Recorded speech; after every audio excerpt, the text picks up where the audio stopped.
My name is Samuel L. Jackson. Hi everyone, my name is Saba.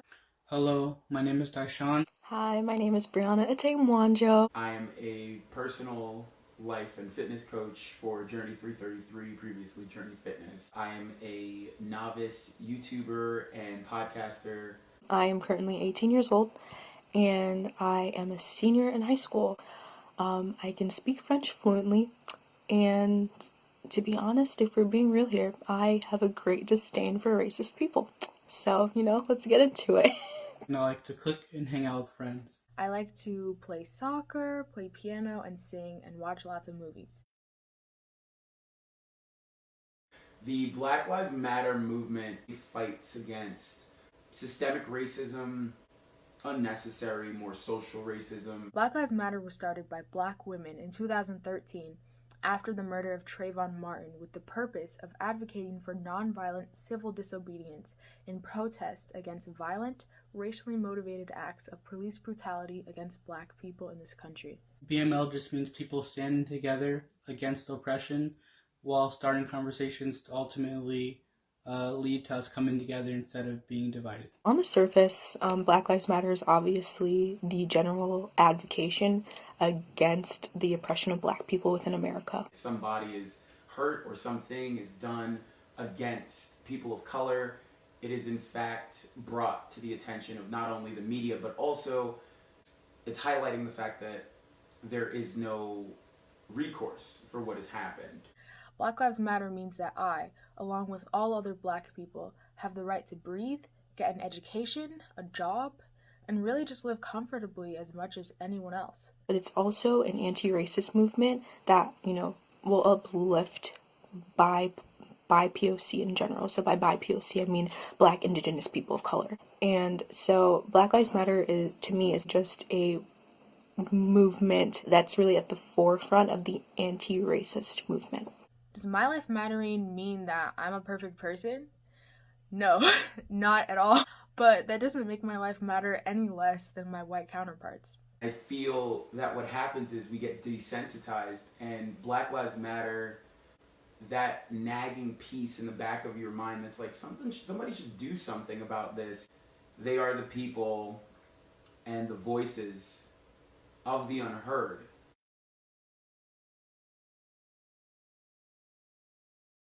I helped organize a Black Lives Matter in our school district protest back in June, where several Black people came to share their stories of what it's like to be a student of color in the Ithaca City School District. I joined with Ithaca City School District administrators, teachers, students, and community leaders to help form an anti-racism group called I Rise, where we work together to make Ithaca High School more inclusive for all students.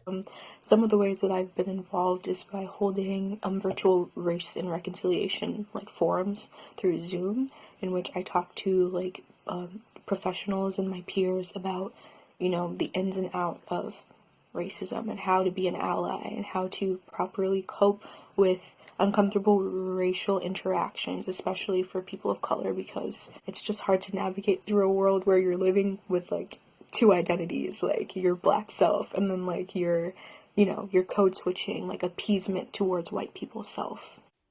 I've attended some protests on the Commons, and I've also had some conversations with friends of mine about my personal experience. When someone says something about the rioters within the protest, I bring up the fact that that's not what Black Lives Matter started as. That's not what they are. Recently, I've attended many protests. More recent ones I've gone to have had much less people, specifically much less Black people. I have definitely seen a rise in the acts of violence from the police to the protesters. I do not commend this violence in any way, shape, or form, but I also think our focus locally should be to amplify Black voices and avoid inciting violence at all costs. I have attended a protest. I've been to a protest. I went to the one, I believe it was in Cortland.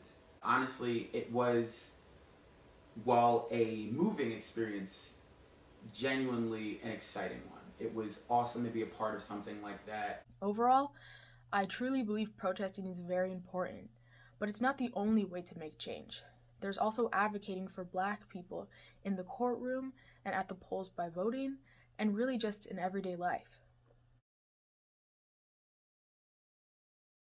I'd say as a black female living up here in upstate New York, most of the racism that I encounter is pretty microaggressive. And by microaggressive, I mean that while I'm having an interaction with somebody, I might not always like realize like, oh, this person is being covertly racist. The first time I remember experiencing a microaggression was in elementary school when another student said that my hair looked like a tree, referring to the afro hairdo I had that day.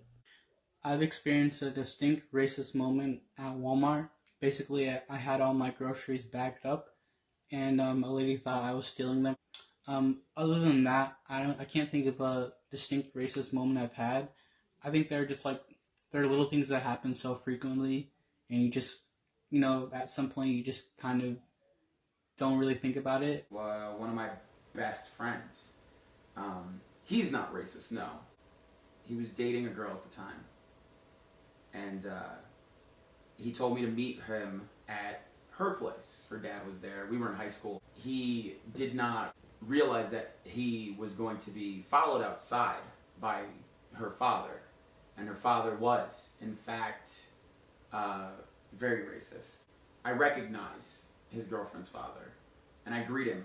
What he said to my friend was, "What is that N-word doing in my driveway?"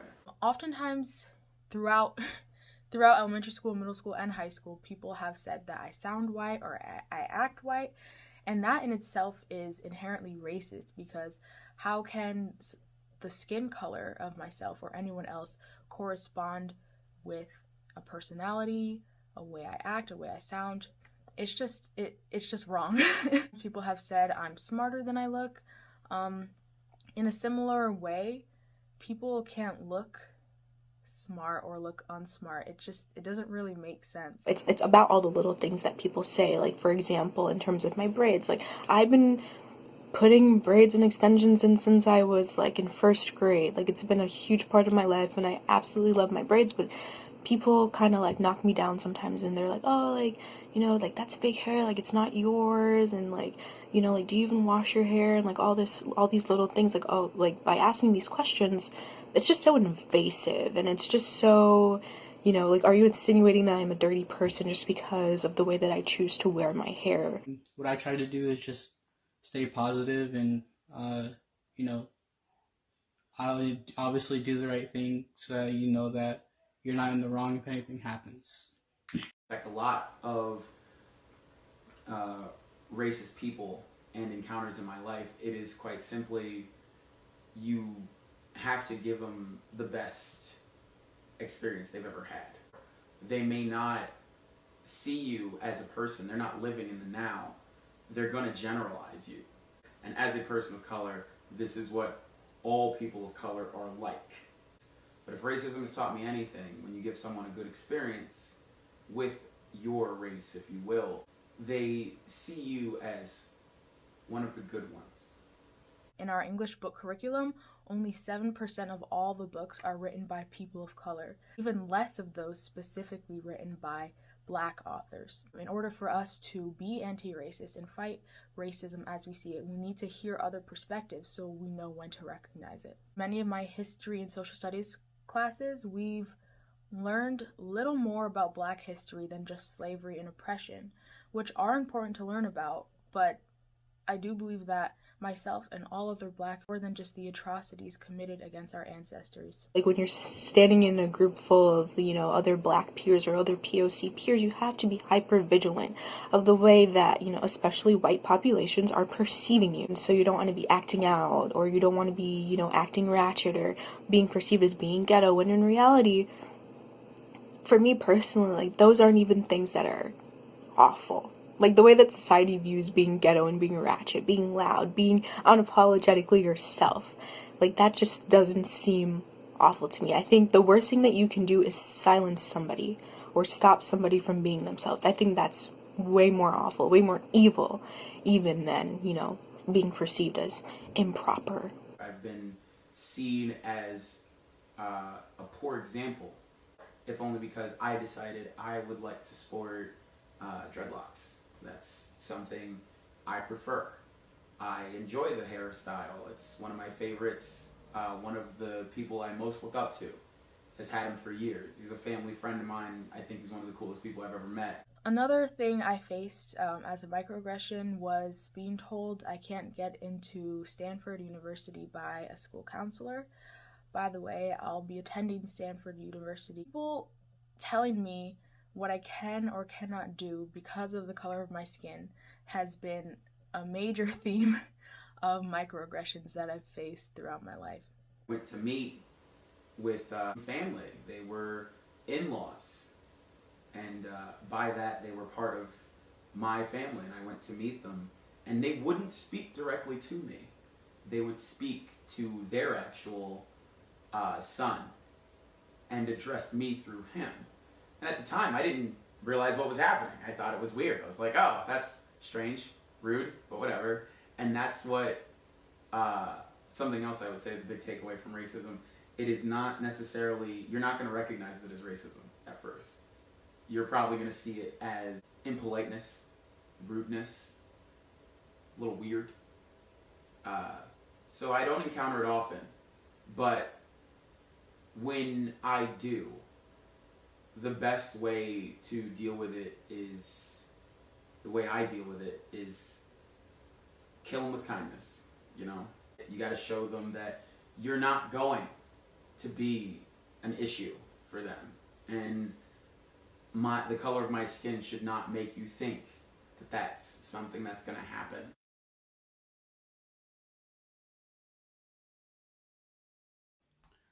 I'm very happy to see the reach that the movement has made. I believe that there should be less violence and more peace. I would say that the meaning of Black Lives Matter has not changed. Like, the whole point of the movement has not changed. Advocating for Black life and for the lives of just POC in general. The feelings around the movement have changed because the pandemic has really amplified people's struggles, like, honestly, just a lot. Now it's worldwide. I don't think it's a bad thing, but I think it's a jarring one. It's nothing new. Racism is absolutely nothing new. What the difference is that now it's being recorded. It's nothing new. It's just now you can see it. Really, it's about time. Many white folks are finally starting to see what many people of color in this country have known for a really long time. This country is built on systemic racism. It runs on systemic racism even now. It's about time white Americans wake up to what's happening to their fellow Americans. I think COVID-19 has affected us by making it so there's no way to avoid it anymore. But now you get on Facebook, you see Black Lives Matter movements post about it. You see these posts about all these things. It's actual injustices that are being exposed. So I think COVID-19 has changed the movement by bringing a lot more attention to it. We went from not wanting to look at it and not having to look at it to being forced to see it and acknowledge that it's an issue.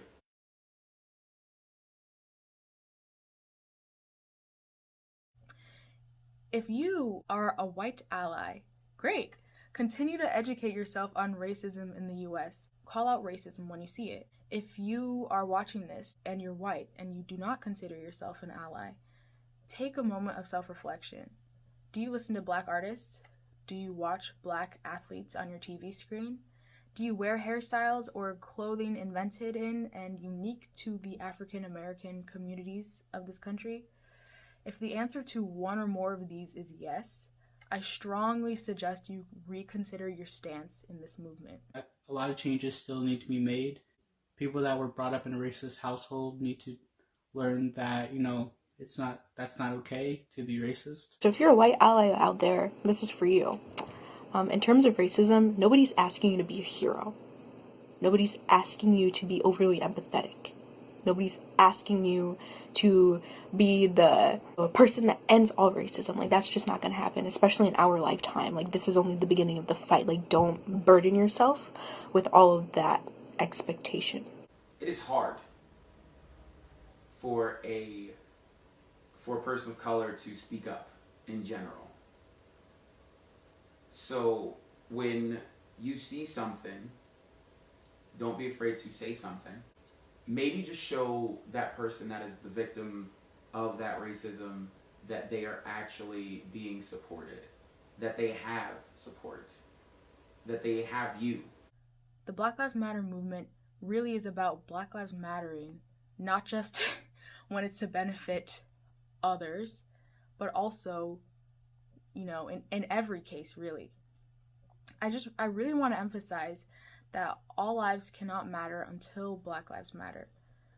Though your neighbor may not always look like you, something I like to live by is this: love your neighbor, care for your neighbor, and fight for your neighbor. Do your research. And when I say do your research, I don't mean watch, 12 Years a Slave. Find something done by a person of color so you can see their perspective. It's honestly just change up your media preferences, It's not always going to be some huge to-do. It's going to hit you, you're going to walk away, and you're going to think to yourself, was that racist? If it's still bugging you, talk to the person that was involved. Maybe the aggressor even. Ask them like, hey, why'd you say those things to that person? Or maybe go to the victim and ask them like, hey, how'd you feel about that encounter? Because, I feel like it was not handled very well, And if they agree with you, that's honestly the best recourse, making sure you're there to support them. Just make your research just part of your daily thing.